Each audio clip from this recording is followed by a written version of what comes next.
अल्लाह ताला ने कायनात बनाई है। ये कायनात बनाने तो पहले ना 50,000 साल हदीस च मिलता है 50,000 साल पहलों ये कवानीन बना दिते। ये नशो नमा ये पैदाइश किमें होनी है, ये नशो नमा किमें होनी, यदा अर्तका किमें होना है, यदा इख्तिताम किमें होना है, और फिर माँ बाद तबीयात मरण तो बाद जो कुछ होना है वो किमें होना, सारे प्रोसेस जिहड़ा है ना तरीका भी तो कवानीन असूल जवाबत सारे 50,000 साल पहले कबल एक लोहे महफूज विच लिख छड़े ने। तुसी भी पढ़े जो तुहानूं भी पता होगा 50,000 साल पहले नोट ने बनाए हुए ने। फिर जब इस कायनात नूं बनाया तो फिर उन्होंने चलाउण वास्ते कवानीन ने। एक कानून कुदरत है। कुदरत वो कानून है जिहड़ा सारियां ते गालिब है। इस तरह समझ लो जिवें मुल्क का इतसाब का इदारा होंदा एक, वो सारियां दा इतसाब कर सकता है, फौज का भी, अदलिया का भी, दूसरे अवामी नुमाइंदियां का भी, वो सदर का भी, या जिहड़े भी तुहाडे चीदा या अहले इकतदार ने उन्हां दा वो पूरा मुहासबा कर सकता। इतसाब की अदालत होंदी एक अदारा होंदा। इस तरह ही कानून कुदरत है। कुदरत वो चीज़ है जिहड़ी सारियां नूं हावी हैगी। अल्लाह ताला हर चीज़ ते कादर है, हर काम कर सकता, जदों चाहे जिसले चाहे जैसे चाहे वैसे ही कर सकता। उस कुदरत दे कानून दे तहत फिर अगे जैली कवानीन ने, ਉਹਦੇ ਵਿੱਚ ही साडा असी साडा मौजू जिहड़ा सेहत दा हैगा, इस वास्ते असी सेहत वाले पासे होने। कानून फितरत, कानून फितरत दे विच कि बंदियां दे नशो नमा इन्हां दी पैदाइश किवें होनी है, मेल फीमेल मिलने ने, फिर इन्हां दे नुतफा ठहरना है, फिर उन्हें अंदर नशो नमा पाउणी माँ दे हैवानात दे होण या साडे ऐसी होई है। साढ़े 3 किस्म दी मखलूकात ने जिहड़ियां साडियां इस कायनात दे थल्ले। कायनात आसमान दे उफक दे मकार हिस्से तो लैके जमीन दे पतालां तक दी कायनात हैगी। इहदे विच साडियां जिहड़ियां आम जिहड़ियां चीज़ां पाईयां जांदियां 3 किस्म दियां ने। एक जमादात ने, एक नबातात ने, एक हैवानात ने। इन्हां तिन्हां दी जिंदगी है। जमादात दी सानूं जिंदगी दा पता नहीं चलदा, वो भी जिंदा ने, वो भी अपने मुबदा दे नाल, अपने मरकज़ दे नाल, जिथे उन्हां दी मादन दे नाल, जिथे उन्हां दा मरकज़ है ओरिजन दे नाल जुड़े रहन तो भी वधदे फुलदे। नमक हो गया, लोया हो गया, पहाड़ हो गया, मरजान दा तुहानूं देख सकदे जे मरजान दे जिथे बनदे ना वो अपनी मरकज़ नाल जुड़े रहन तो वधदे रहिंदे। किन्नियां किन्नियां वड्डियां चट्टानां बन जांदियां समुंदर च हुंदा। ते जदों उन्हूं अलहदा कर दिओ फिर कोई नहीं। मादन का अपने इन्ना ही है जमादात का कि उन्होंने जो अपने मरकज़ तो अलहदा कर दो फिर नहीं वो वधदे। नबातात ने गे, उन्हों का भी नर मादा उन्होंने भी है। खुदकार निज़ाम के तहत वो भी मेल फीमेल वो भी है, वधदे ने, नशो नमा पाउंदे ने। जिस तरह एक मियाँ बीवी वो बच्चियाँ भी जानते हैं, बच्चे भी जानते हैं। इस तरह पौदियां में भी नर मादा इक्को पौधे के उत्ते नर भी होंदे मादा भी होंदे, वो ही एक दूसरे नाल मिलाप करके, यानी कुदरत किस तरह मिलाप कराउंदी है बारीकियां ने। साइंस बहुत अगे तक चलेगी। तजिया नगार जिहड़े ने एनालिसिस करने वाले या इसकी स्टडी करने वाले वो तुहाडे ते बयान है। अगर पौदियां वाले पासे जाओ तो तुहानूं पता चलेगा।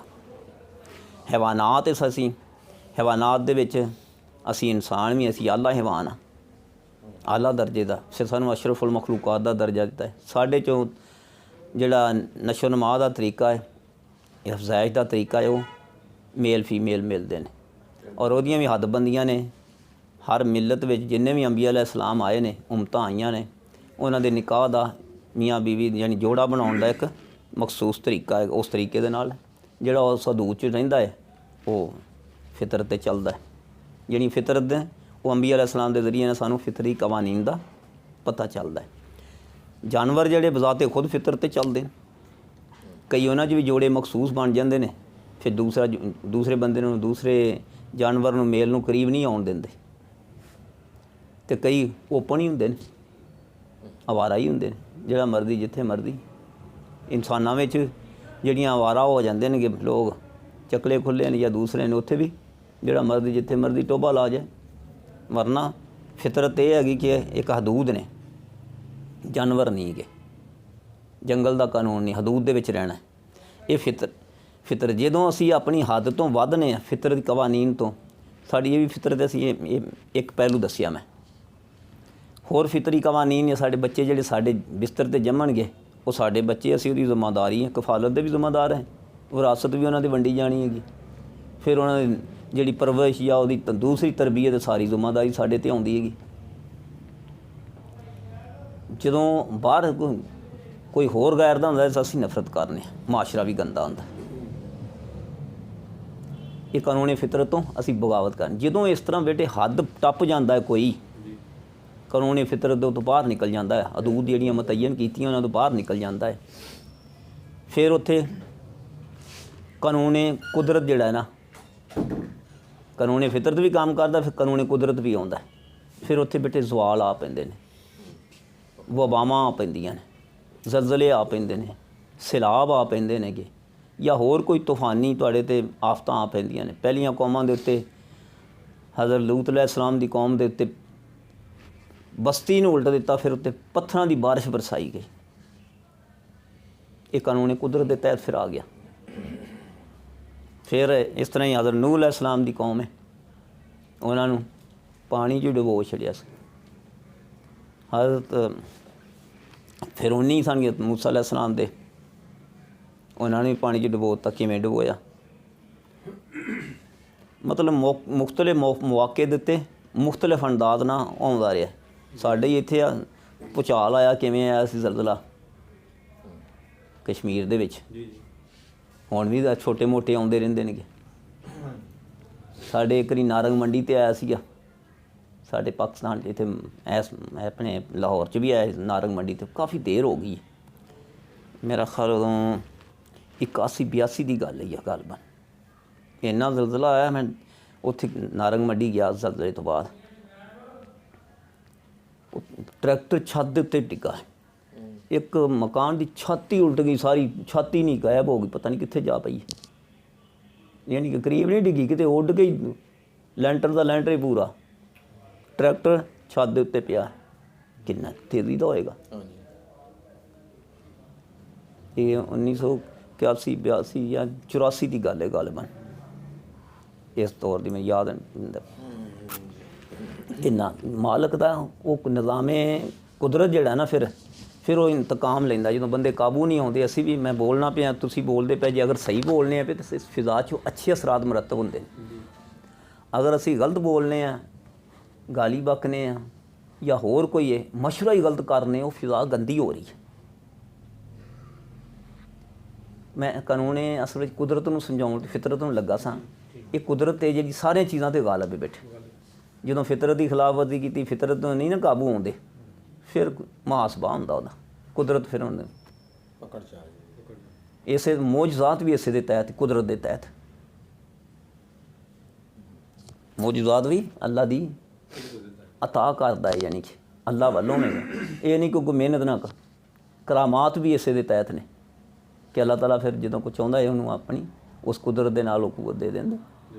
ਆਸੇ ਨੂੰ ਸੱਪ ਬਣਾ ਸਕਦਾ, ਆਸੇ ਨੂੰ ਅਜ਼ਦਾ ਬਣਾ ਸਕਦਾ, ਆਸੇ ਨੂੰ ਉਹਨੂੰ ਸੋਟਾ ਹੀ ਬਣਾ ਕੇ ਹਜ਼ਰਤ ਮੂਸਾ अलैहिस्सलाम ਦਾ ਸਹਾਰਾ ਲੈ ਕੇ ਖੜੇ ਹੋ ਸਕਦੇ ਨੇ।